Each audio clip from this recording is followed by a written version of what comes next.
Hi and hello there Aquarius! Welcome new subscribers, returning Eastern buyers. Thank you po sa inyong walang sawang love at support for me. At kung di nyo pa meron pa po tayong other channel, link down below lang sa ating description box.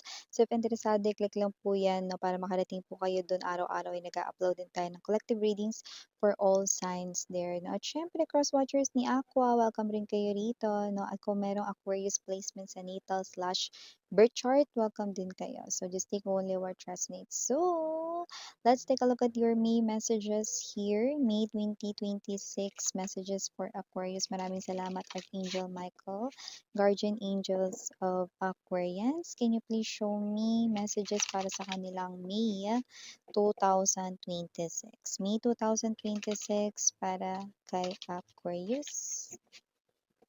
Details, informations for Aquarius, please. Aquarius.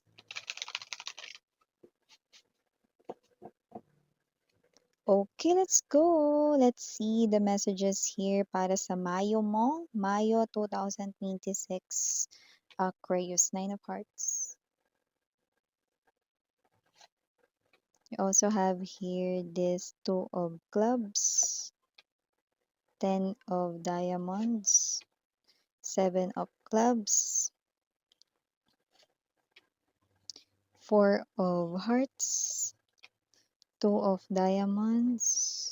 Bottom of the deck, we have the Seven of Diamonds, Ace of Spades, and the Four of Diamonds. Okay.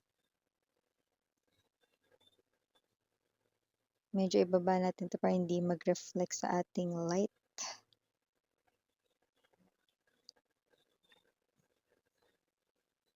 Okay, so nakikita ka dito, Aquarius, mga messages para sa'yo. Mukhang with the Nine of Hearts energy, mukhang mas makakaluwag-luwag ka ngayong May, no? So, hindi ko lang kung may matatapos ka bang bayarin or may energy dito na parang may marireceive kang money or dagdag money. Maybe may mamimit rito yung quota nila sa work, sa business. Wow!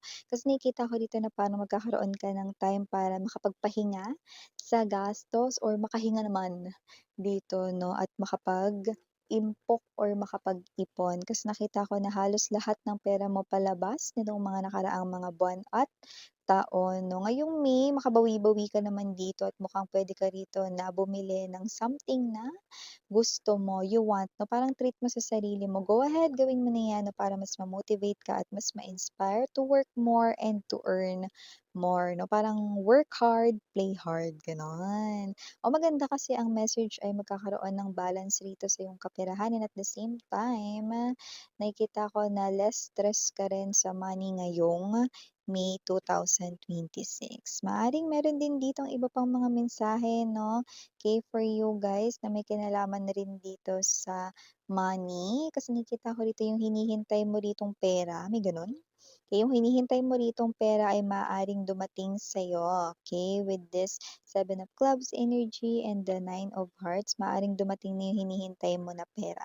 So, puwedeng inaabangan mo na 'yan pero hindi mo alam kung kailan 'yan darating or kasi may delay tayong nakita rito, puwedeng nung nakaraang buwan mo pa 'yan inaabangan 'no, pero ngayong May pa lang darating, 'yon. O at least darating na, 'di ba? Nakikita ko dito na kung ano yung inaabangan mong pera, makaka-receive ka na daw diyan ng message via email man 'yan, phone call, text message, or chat, mare-receive mo na 'yan, okay? Related sa pera, pera na inaantay mo, ngiting tagumpay, basta kung ano man 'yan na news na 'yan sa pera, good news 'yan, okay? Pagdating naman dito sa usaping pag-ibig, maaaring may makilala ka rito 'no, isang person na tahimik lang pero 'yan na pala mga babes 'no, yung magpakakapagpahilom, nabubulol, ng puso mo ritong sugatan or nasugatan 'no, ng iyong mga past lovers dito, yung mga maling tao na dumating sa buhay mo. Nakikita ko rito na itong person na 'to 'no, ay person dito na lumalabas bilang puwedeng maging next ka in relationship mo at baka siya na rin talaga ang the one. Tahimik lang itong person na 'to 'no, pero wala sa loob ang kulo niyan. Nakikita kong matino siya rito at serious siya when it comes to relationship 'no. Sa katunayan, ang tingin niya sa isang relationship ay hindi lang basta relationship kundi commitment 'no. May posibilidad lang na medyo konting seloso lang siya or konting selosa. So, nakikita natin dito na itong person na 'to ang person dito na next in love mo, yun. So, maliban din diyan, pagdating naman dito sa inyong tahanan, may posibilidad na pumasok dito ang suwerte, possible na good health sa mga family members 'no, wala rito magkakasakit. Nakikita natin dito good health para sa lahat. Kung may galing man dito sa sakit, fast recovery ang ating nakikita, Aquarius, at hindi lang yon. Kung meron sa family na parang nagsa-struggle sa money, nakakita tayo rito ng good news pagdating diyan. Maaaring meron dito sa iyo ritong family member na nahihirapan makahanap ng trabaho ang maha-hire, 'yan 'no, or mabibigyan dito ng pagkakataong kumita 'no. So, nakikita ko rito na blessings ang papasok sa inyong tahanan at pamilya, yun. Maliban diyan, meron din ditong nahihirapan kang tao na makasundo, finally makakasundo mo na siya. Sa lumalabas na isang napakanatural na pamamaraan 'no. Posibleng katrabaho mo daw itong tao na 'to 'no, at puwedeng hindi kayo talaga as in close, pero baka yung iba nagka-clash din kayong dalawa nito. Pero meron ditong klase ng parang project or job, task dito 'no, kung saan maaaring magsama or pagsamahin kayo diyan, pero ang mangyayari magiging close kayo ng taong iyan, Aquarius. Ay bongga. So, maliban din diyan, nakakita rin tayo ng energy rito ha, na maaaring yung person na gusto mo ay magustuhan ka rin. Uy, iba na 'to, nakikita ko rito yung crush mo ay crush ka rin pala, Aquarius 'no. Pero hindi pa yan ngayon, magiging pa lang. Talaga miss yan, nilunok ko yung laway ko. Pasintabi mga bibs 'no. So yun nga 'no, nakita natin dito 'no, na yung crush mo ay, parang ikaw 'to na, "Ay naku imposible, hindi ako magiging crush niyan," 'no.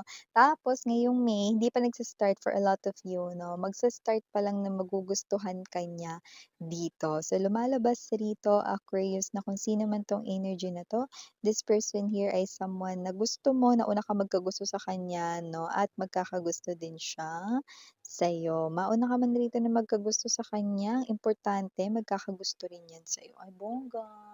Babala, mag-ingat kayo rito. May tao rito 'no, na parang magpapanggap dito friend-friend 'no. Possible na itong person na 'to 'no, ay nakikita kong kilala mo na 'yan, pero baka hindi kayo gano'n ka-close. Ang taong ito 'no, ay parang, nakikipag-friends dito hindi dahil, balak niya, agawin yung cellphone mo or balak niya ritong kunin yung money mo, hindi gano'n, eh. Parang meron siyang, mga insecurity sa sarili niya. Medyo negative yung binubuga niyang vibe or energy. Ta's nakikita ko rito na parang hindi lang ikaw, parang kahit na sino lagi siyang may nasasabing 'di maganda, negative siyang, individual 'no. Hindi maganda kapagka gano'n ang energy na binubuga kasi maaaring, 'yan nakakahawa 'yun, hindi lang sa mindset kundi 'pag lagi kang nakikipag-deal sa mga parang, mga mga tantrums niya, mga rants niya 'no, made-drain ang energy, maapektuhan ka rin dito. Plus hindi lang yon, may energy siya rito ng backstabbing. So, possible rin na itong tao na 'to ay bina-backstab rin kayo ng hindi niyo alam or may possibility na iba-backstab pa lang niya kayo. Like let's say baka yung kinukuwento mo sa kanya, "Huwag mo sabihin sa iba, pero kukuwento niya." Mga gano'n mare, 'no? So, nakikita ko na hindi siyang pagkakatiwalaan here. Ang iba dito nakita ko maaaring meron kayo rito na bagong kahiligan. Posibleng ito ay hindi mo naisip na kakahiligan mo like literally 'no, parang nakikita ko na parang ni minsan hindi mo na-imagine yung sarili mo 'no, na ito yung magiging interes or hobbies mo, pero magiging ito yung hobbies mo. So, nakikita ko dito more likely ito ay matatagpuan mo sa social media. Kasi nakikita kita dito 'no, na makikita mo 'to sa iyong phone. So, puwedeng while browsing or whatsoever 'no, for some reason, okey, magkakaroon ka ng interest diyan.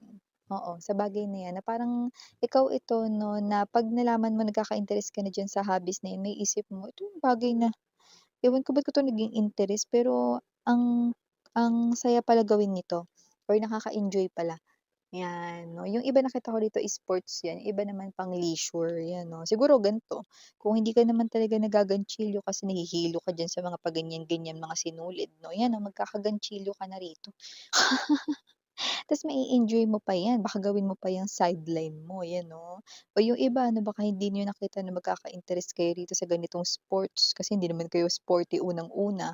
Pero magugulat ka, "Hala bakit ang saya pala nito, 'tong squash na 'to," 'yan or itong pickleball, taray pickleball.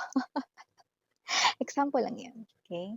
Pero nakikita ko kayong i-engage ninyo ang inyong self diyan at nakikita ko pa nga dito na nakakaloka baka kung sports 'yan bumili pa kayo ng let's say gamit diyan, baka bumili kayo ng headband, 'di ba, pang-sweat na, um para hindi pagpawisan 'no, or baka bumili pa kayo ng shoes na pang-diyaan or baka raketa, mga gano'n, example lang 'yun 'no. Pero kahit na anong sports 'yan.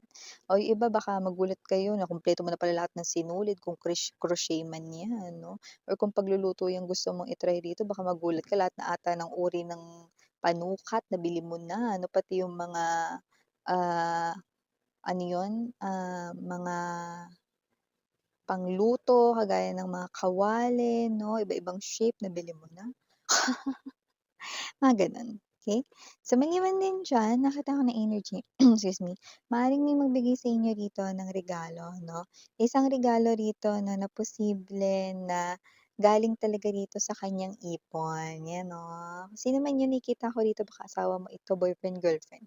Pinag-ipunan niya talaga, puwedeng itong bagay na 'to ay gusto mo talaga baka nakuwento mo na 'no or baka nakita niya na gusto mo 'to. Okey, kasi may gano'ng klase ng energy rito na parang lumabas na sorpresa ito, eh, kasi yung iba hindi niyo alam. Like yung iba sa inyo puwedeng gusto niyo 'yan pero nag-pass kayo kasi nakita ninyo expensive, mahal. Ay next time na nga lang mahal pala, ayan oh. Pero bibili niya, ay! Kasi mas mahal ka niya kaysa diyan. Oh, mare. Yun yung nakikita ko dito. Okey. So, maliban din diyan, Aquarius, nakikita ko rin dito may ex ka pala rito, ha, Nakikita ko rito 'no, nagagalit siya ngayon kasi hindi mo siya pinagpapapansin. Maaaring di mo siya kinikibot, baka ikaw ito na dinededma mo siya. Hindi niya gusto ang gano'ng feeling, kaya nakikita ko na baka makipag-communicate ito sa'yo maaaring sa katapusan ng May or sa bandang June na, okey? Galit na galit yung energy niya rito, okey, dahil hindi mo siya pinapansin, 'yan 'no. Yung parang may energy siya dito, "Bakit kaya mo na? Nakalimutan mo na ako." Aba, teka, teka nga, iaangat ko nga yung manggas ko. Ego, yun 'no, yun yung energy niya, eh, 'no. Ginadya siya rito 'no, akala mo wala siya rito 'no, na ano, eh, paramdam sa inyo ta's eto siya biglang ganyan, galit na galit. Hindi mo siya pinapansin, wow, ah. So, yung nakikita ko sa energy niya, Aquarius. Okey, nakakita rin po ako ng energy dito 'no, na maaaring meron dito sa inyong work na baka ma-promote. Kasi nakikita ko na mukhang mapapansin ka rito ng puwedeng mga higher ranks or ng boss mo o baka owner ng company 'no. Dahil dito sa lalo na yung iba na nakita ko rito yung clue, puwedeng matagal-tagal na kayo diyan sa pinagtatrabahuhan niyo na 'yan 'no. Kung feeling niyo hindi kayo nakikita or yung hard work ninyo hindi napapansin, ito na yun mga mare, okey? Or eto na yun pre, napapansin nila yung ginagawa mo dito. Wow, bonggacious yun mga babes 'no. And last but not the least message, nakita ko rin na marami rin sa inyo makaka-move on na ngayong May, kaya marami rito yung papasok sa new chapter ng kanilang life kung saan sasalubungin ninyo ang mga new opportunities sa money or career. Ay bongga, 'di ba?